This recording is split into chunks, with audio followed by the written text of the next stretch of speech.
Hello అండి, నా పేరు డాక్టర్ కారెడ్డి శ్రీధర్ రెడ్డి. నేను general laparoscopic surgeon and stapler specialist. నేను treatment range hospital KPHB road number 4 హైదరాబాద్లో అవైలబుల్గా ఉంటాను. అయితే ఈరోజు చూసుకుంటే కనుక మగవారిలో డయాబెటీస్ అటాక్ కావడం వల్ల ఎటువంటి ప్రాబ్లమ్స్ వస్తాయి అనేది వాళ్ళు తెలుసుకుందాం.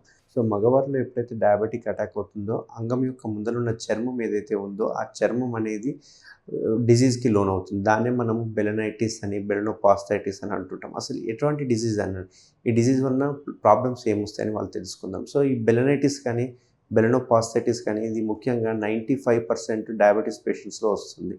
ఆ మగవారిలో అంగముందులున్న చర్మం ఏదైతే ఉందో ఎలాస్టిక్గా ఉంటుంది. మనం మామూలుగా వెనక్కి అనగానే ఫ్రీగా మూవ్ అవుతూ ఉండాలి. బట్ డయాబెటీస్ వచ్చిన వాళ్ళకి అంగం యొక్క ముందరున్న చర్మం వెనక్కి మూవ్ అవ్వదు, స్ట్రక్ అయిపోతుంది. ఓసారి పెయిన్ఫుల్ ఉంటుంది. వెనక్కి అనేటప్పుడు బలవంతంగా అనేటప్పుడు అక్కడక్కడ క్రాక్స్ వస్తుంటాయి, చిట్లిపోతూ ఉంటాయి. అక్కడ విపరీతమైన నొప్పి, మంట ఉంటుంది. ఈవెన్ ఇంటర్ కోర్స్ చేసినప్పుడు కలిసినప్పుడు కూడా ఈ నొప్పి ఇంకా విపరీతంగా పెరిగిపోతూ ఉంటుంది. సో కలవడానికి కూడా భయపడుతూ ఉంటారు, ఇంటర్ కోర్స్ చేయడానికి కూడా భయపడుతూ ఉంటారు. అంతేకాకుండా తెల్లటి జిగురు లాంటి పదార్థం ఒకటి బయటకు వస్తుంటుంది. దీన్ని మనం స్మెగ్మా అంటుంటాం అన్నట్టు. సో అక్కడ ఫామ్ అయ్యే స్మెగ్మాను మనం వాష్ చేసుకోకపోవడం వల్ల అక్కడ నుంచి లిక్విడ్ రూపంలో బయటికి వస్తూ ఉంటుంది. అంతేకాకుండా ఒక ఫౌల్ స్మెల్, ఒక రకమైన దుర్వాసన వస్తూ ఉంటుంది, ఇచ్చింగ్ ఉంటుంది. ఆ యొక్క చర్మం ఏదైతే ఉందో అంగమందులో ఉన్న చర్మం అంతా దొడ్డుగా అయిపోతుంది, అంటే ఉబ్బిపోయినట్టుగా అనిపిస్తుంది, ఎర్రగా అవుతుంది, విపరీతమైన మంట ఉంటుంది. ఇవన్నీ ఈ బెలనైటిస్ లక్షణాలు. సో అంగమందులో ఉన్న చర్మం ఏదైతే ఉందో దాని ఎలాస్టిసిటీ పోయి హార్డ్గా తయారు కావడాన్ని మనం బెలనైటిస్ అంటాం. బెలనైటిస్కి బెలనోపాస్థైటిస్కి డిఫరెన్స్ ఏంటి అంటే బెలనైటిస్ అంగం యొక్క ముందరున్న చర్మం మాత్రమే ఇన్ఫ్లమేషన్కి లోన్ అవుతుంది. బట్ ఎప్పుడైతే ఈ అంగం యొక్క ముందరున్న చర్మము ఇన్ఫ్లమేషన్కి లోన్ అయ్యి అంగానికి కూడా డిజీజ్ని పాకేటట్టు చేస్తే కనుక దాన్ని బెలనోపాస్థైటిస్ అంటాం. అంటే ఈ బెలనోపాస్థైటిస్లో ఏమవుతుందంటే అంగం యొక్క ముందరున్న భాగం ఏదైతే గ్లాండ్స్ అంటామో ఆ గ్లాండ్స్ కూడా ఇన్ఫ్లమేషన్కి లోన్ అయిపోయి ఆ వాపు రావడము, గుల్లలు లాంటిది రావడము, అల్సర్స్ రావడము, ఇట్లాంటివన్నీ జరుగుతుంటాయి. అంతేకాకుండా ఈ చర్మం అనేది అతుక్కపోవడం కూడా మనం చూస్తూ ఉంటాం. దీన్ని మనం బెలనోపాస్థైటిస్ అంటూ ఉంటాం. సో బెలనైటిస్ కానీ బెలనోపాస్థైటిస్ కానీ ఇవన్నీ ఓన్లీ మనం డయాబెటీస్లోనే చూస్తుంటాం. 95% డయాబెటీస్లోనే చూస్తుంటాం. మిగతా 5% కొన్ని స్కిన్ డిసీజ్ వలన కానీ సోరియాసిస్ వలన కానీ చూస్తూ ఉంటాం.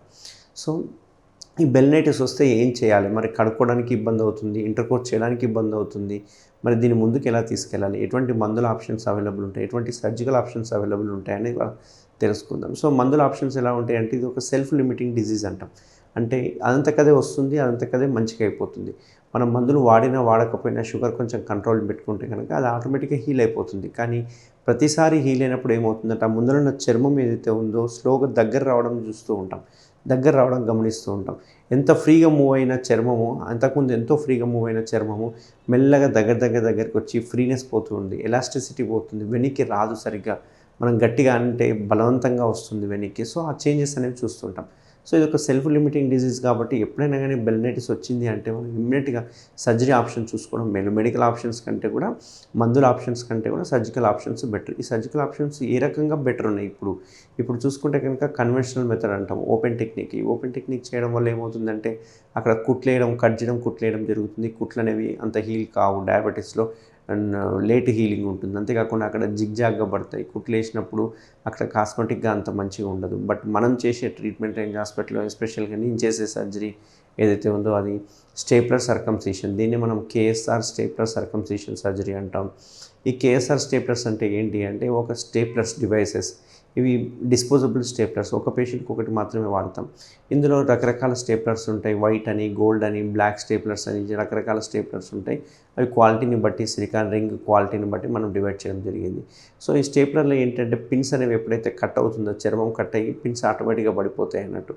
ఈ పిన్స్ అనేవి 10 to 12 డేస్లో పిన్స్ పడిపోతాయి. ఇది జస్ట్ 5 minutes ప్రొసీజరు. మనం హాఫ్ అన్ అవర్లో పేషెంట్ని డిశ్చార్జ్ చేయడం జరుగుతుంది. ఫస్ట్ 2-3 డేస్ కొంచెం పట్టేసిన ఫీలింగ్ రావడం కానీ సెన్సేషన్, ఎందుకంటే ఆ పార్ట్ సెన్సిటివ్గా ఉంటుంది. ఇన్ని రోజులు చర్మం ఉంది కాబట్టి మనకు ఆ సెన్సిటివిటీ తెలియలేదు. ఎప్పుడైతే ఆ చర్మం తీసేస్తామో సెన్సిటివిటీ తెలుస్తుంది. సెన్సిటివిటీ తెలవడం వల్ల ఇన్నర్ వేర్కి తగిలినా కానీ, పక్కకి ఎక్కడైనా చెయ్యి తగిలినా కానీ ఒక రకమైన జిల్లుమనే సెన్సేషన్ ఉంటుంది. దాన్నే సెన్సేషన్ అని చెప్పి అంటుంటాం. అది మెల్లగా గాలి తగులుతూ ఉంటే అది సెన్సేషన్ అనేది పోతుంది.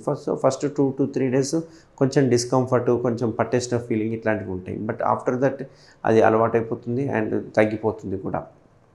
సో సెన్సేషన్ అనేది అలవాటైపోతుంది, మనకు తగిలిన ఆ ఫీలింగ్ అనేది రాదు.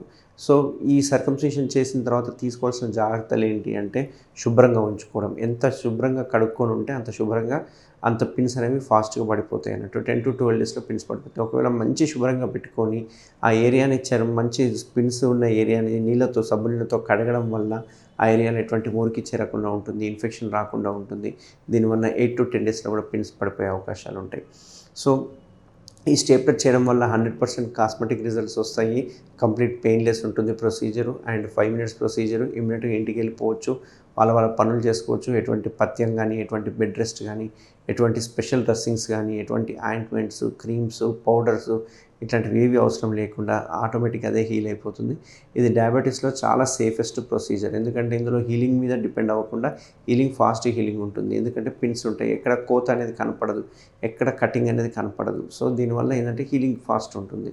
సో ఈ స్టేప్లర్ అనేది ఎవరికైనా ఇప్పుడు నేను చెప్పిన సిమ్టమ్స్ ఎవరికైనా ఉంటే కనుక, బెలినైటిస్ కానీ, బెల్నోపాస్థైటిస్ కానీ ఉంటే కనుక తప్పకుండా నన్ను కన్సల్ట్ అవ్వండి. మనం ఈ సర్కంసిషన్ సర్జరీని స్టేప్లర్తో చేసుకోవచ్చు. Thank you very much. Thank you Sridhar Reddy sir. Thank you doctor Sridhar Reddy sir. Thank you Sridhar Reddy sir. Thank you Sridhar Reddy sir. Thank you Sridhar Reddy sir. Thank you Sridhar Reddy sir. Thank you Sridhar Reddy sir. Thank you Sridhar Reddy sir. Thank you Sridhar Reddy sir. Thank you Sridhar Reddy sir.